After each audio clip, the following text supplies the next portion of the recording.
Louis Vuitton एक ऐसा brand जो कि हर अमीर जाति की सबसे पहली choice as well as priority होती है। बट फ्रेंड्स, क्या आप जानते हो कि इस वेल नोन ब्रांड के फाउंडर्स ने आज तक कितने पापड़ बेले हैं, आज तक कितनी सारी कंट्रोवर्सीज का सामना करना पड़ा है। एंड इवन एक ऐसा भी समय आया था जब ये ब्रांड बिल्कुल बंद हो गया था और बैंकरप्सी की कगार पे आ गया था। बट इसके फाउंडर्स के बुलंद इरादों की वजह से इसने इतनी ऊंचाइयां हासिल कर ली थी कि आज भी ये ब्रांड दुनिया के सबसे luxurious as well as successful brands में शुमार है। और आज इस ब्रांड के present CEO mister Arnold Bernard दुनिया के सबसे वेल्थिएस्ट मैन है, जिन्होंने रिसेंटली एलॉन मस्क को भी इस रेस में पीछे किया है, जिनकी आज नेट वर्थ है $180 मिलियन। सो आफ्टर दीस मेनी प्रॉब्लम्स कैसे इसका सीईओ आज दुनिया का सबसे रिचेस्ट पर्सन है, जानेंगे आज की इस वीडियो में। So this is the insane story of the brand Louis Vuitton, जिसमें हम जानेंगे कैसे एक छोटा सा फैमिली बिजनेस दुनिया का सबसे पावरफुल ब्रांड बन गया। ये सब शुरू होता है 1835 में, जब नन्ना लुई विटॉन अपनी सौतेली माँ के अत्याचारों से तंग आकर भाग गया। उसने ठान लिया था कि वो सीधे जाके पेरिस ही रुकेगा। पर फ्रेंड्स, ये सफर इतना भी आसान नहीं था, क्योंकि पेरिस वहां से 469 किलोमीटर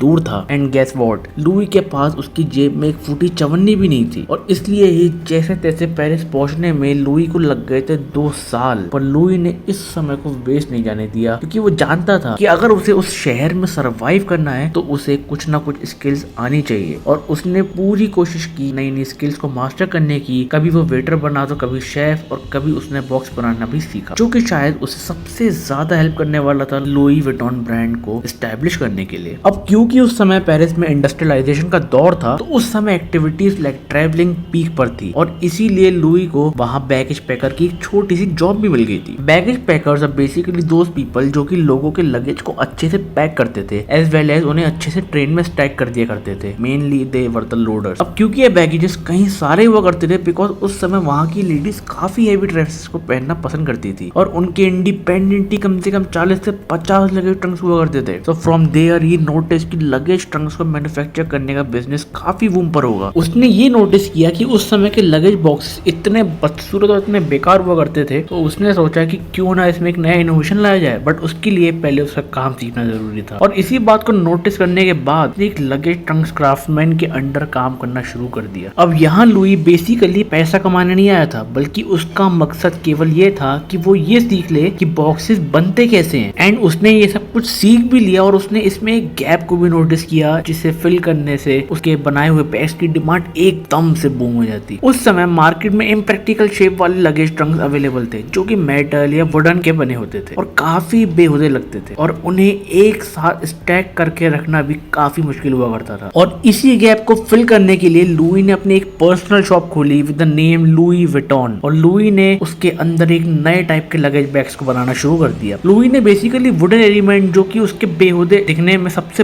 बड़ा रोल प्ले करता था, उसे कैनवस से रिप्लेस कर दिया, जिसकी वजह से वो लाइट एंड ड्यूरेबल बॉक्सेस में कन्वर्ट हो गए, और उनका शेप एकदम ज्योमेट्रिक रखा, जिससे बैग की लोडिंग के टाइम पर उन्हें एक साथ टैग करने में प्रॉब्लम नहीं आए। एंड गेस व्हाट, यही एक इनोवेशन जो कि सुनने में काफी छोटा सा लग रहा है, but this idea not only changed Louis life, but it also revolutionized the whole luggage industry. और ये बैगेजेस इतने परफेक्ट थे कि एम्प्रेस यूजिनी, जो कि नेपोलियन द थर्ड की वाइफ थी, उन्होंने लुई को अपना पर्सनल बॉक्स मेकर अपॉइंट कर लिया था। बट लुई की किस्मत का टर्निंग पॉइंट तब नहीं था जब उसे एम्प्रेस का बॉक्स मेकर अपॉइंट किया गया, बल्कि उसकी किस्मत ने तो तब करवट ली जब एम्प्रेस यूजिनी स्विस कैनाल की ओपनिंग अटेंड करने के लिए बैग को इजिप्ट ले गई थी। एंड उसके बाद क्या ही होना था, लुई के बैग्स इंटरनेशनल हिट हो गए। उस पार्टी में जितने भी अलग अलग नेशन से इलीट पर्सनालिटीज आई थी, वो सब लुई के दीवाने हो गए, और उसके परमानेंट कस्टमर्स भी बन गए। ये सब देखकर आप लोगों को लग रहा होगा ना कि ये एक हैप्पी एंडिंग हो गई, और इसके बाद लुई विटॉन एक के बाद एक सफलता पाता ही चला जाएगा। बट नॉट येट फ्रेंड्स, अभी तो एक बहुत बड़ी मुसीबत लुई का वेट कर रही थी, बिकॉज 1870 की फ्रैंको प्रूशियन वॉर की वजह से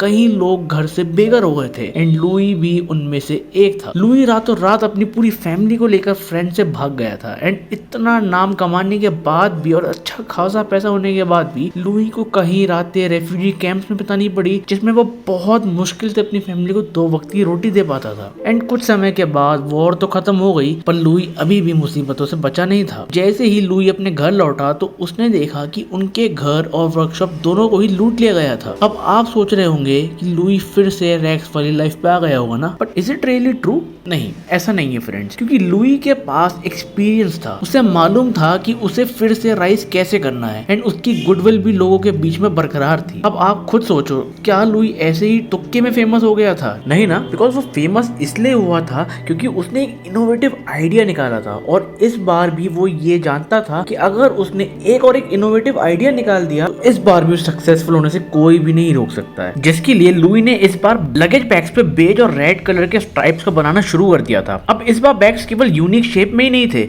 बल्कि उनका डिजाइन भी इतना ज्यादा बेहतर हो चुका था जिससे उसके कस्टमर्स को एक प्रीमियम एंड लग्जूरियस फील आती थी। एंड इसके बाद फिर से लुई के बैग्स को मार्केट मिल गया और वो फिर से ट्रेंडिंग हो गए, और इसके कुछ समय के बाद ही अनफॉर्चुनेटली लुई विटॉन की मौत हो गई, एंड फिर से इस स्टोरी को एक नया टर्न मिला। इसके बाद पूरा का पूरा बिजनेस आ गया उनके बेटे जॉर्ज विटॉन के हाथ में। और अगर लुई शेर था तो जॉर्ज भी सवा शेर था। जॉर्ज ने भी बैग में इनोवेशन करने की सोची, and he made a great lock system for the Louis Vuitton bags, जिससे बड़े से बड़ा चोर भी उसे नहीं तोड़ पाया। एंड हम जानते हैं कि उस समय इकोनॉमिक कंडीशन कुछ अच्छे नहीं थे, और इसलिए कहीं सारी चोरियां उस समय पर की जाती थी, जिसके लिए जॉर्ज ने तोड़ निकाल लिया था। और इस हाई सिक्योरिटी लॉक ने फिर से लुई विटॉन को एक बूम दिया, एंड इसके बाद लुई विटॉन के स्टोर्स इंटरनेशनली भी खुलना स्टार्ट हो गए थे। एंड देखते ही देखते लुई विटॉन में टोटल 100 से भी ज्यादा एम्प्लॉयज हो गए थे। And in the memory of his father George created a brand logo LV, जिसे आज हम देखते हैं। अब हमने इस पूरी कहानी में ये तो नोटिस किया ही है कि लुई विटॉन ब्रांड को पुश केवल मिला था उसकी इनोवेशंस की वजह से। तो फ्रेंड्स, सोचने वाली बात है कि आज मार्केट में इतने सारे ब्रांड्स हैं, पर लुई विटॉन ने फिर भी अपनी इतनी अच्छी पोजीशन कैसे मेंटेन की हुई है? इसके पीछे मेजरली दो ही रीजंस है। फर्स्ट कि ये अपना मेन फोकस और अटेंशन देते हैं क्वालिटी को मेंटेन रखने के लिए। आपने देखा होगा कि जैसे कोई ब्रांड बढ़ता है और उसके प्रोडक्ट की क्वालिटी हल्की होती चली जाती है, क्योंकि वो चीप लेबर का इस्तेमाल करने लगता है for cost cutting. But LV यहाँ ऐसा नहीं करता है। इवन इसकी पूरी मैन्युफैक्चरिंग केवल फ्रांस में की जाती है, जिसके लिए वर्कर्स को स्पेशलाइज्ड ट्रेनिंग तक दी जाती है। इस कॉन्सेप्ट को हम कह सकते हैं एक्सक्लूसिविटी, जिसमें प्रोडक्ट की क्वालिटी और प्राइस को साथ में बहुत ज्यादा हाई कर दिया जाता है, जिसकी वजह से उसे particular section of the society ही खरीद पाती है, एंड उसे यूज करने वाले कस्टमर्स को सबसे ज्यादा अलग महसूस होता है। एंड सेकंड रीजन ये है कि एलवी अपने प्रोडक्ट्स की क्लोनिंग बिल्कुल नहीं होने देती है। इवन एलवी लगभग 20 मिलियन डॉलर इस्तेमाल करती है सिर्फ उन एंटरप्राइजेस को सीव करने के लिए जो भी एलवी की कॉपी करने की कोशिश करता है। अब एलवी के कुछ रूल्स भी है कि वो किसी भी प्रोडक्ट को सेल पर नहीं लगाता है, भले ही उसके प्रोडक्ट्स को एम्प्लॉयज को दे देता है या फिर उसे डिस्ट्रॉय कर देता है, पर उसका यही मानना है कि उसका प्रोडक्ट गम में नहीं बिकना चाहिए। और क्या आप ये बात जानते हैं कि लुई विटॉन ब्रांड को कोई लुई विटॉन फैमिली का बंदा नहीं चला रहा है, बल्कि उसे एक आउटसाइडर रन कर रहा है। इन 1980 एलवी कंपनी का कंट्रोल एलवी फैमिली से एक आउटसाइडर के पास चला गया था, बट उस आउटसाइडर ने एक ऐसा मूव लिया जिससे उस कंपनी के प्रॉफिट मार्जिन्स बिल्कुल ऑलमोस्ट डबल हो गए थे। एंड ये कहानी तब शुरू हुई जब जॉर्ज विटॉन के तीनों पोते डिसीजन नहीं ले पा रहे थे एक साथ में मिलकर, और उनकी थिंकिंग हमेशा क्लैश कर देती थी। इन वजह से एलवी कंपनी उनके ब्रदर इन लॉ हेनरी रिकेमियर के हाथ में चली गई थी। हेनरी ने एक बात नोटिस करी कि एलवी के मॉडल में रिटेलर्स बैग्स को 100% मार्जिन पर सेल कर दिया करते थे। इसमें कंपनी का कोई शेयर नहीं था और कंपनी के मार्जिन भी काफी कम थे। एंड इसके लिए हेनरी ने वर्टिकल इंटीग्रेशन स्ट्रेटेजी को अपनाया, जिसके अंदर पूरी सप्लाई चेन अब कंपनी के कंट्रोल में आ गई थी, जिसकी वजह से कंपनी के प्रॉफिट मार्जिन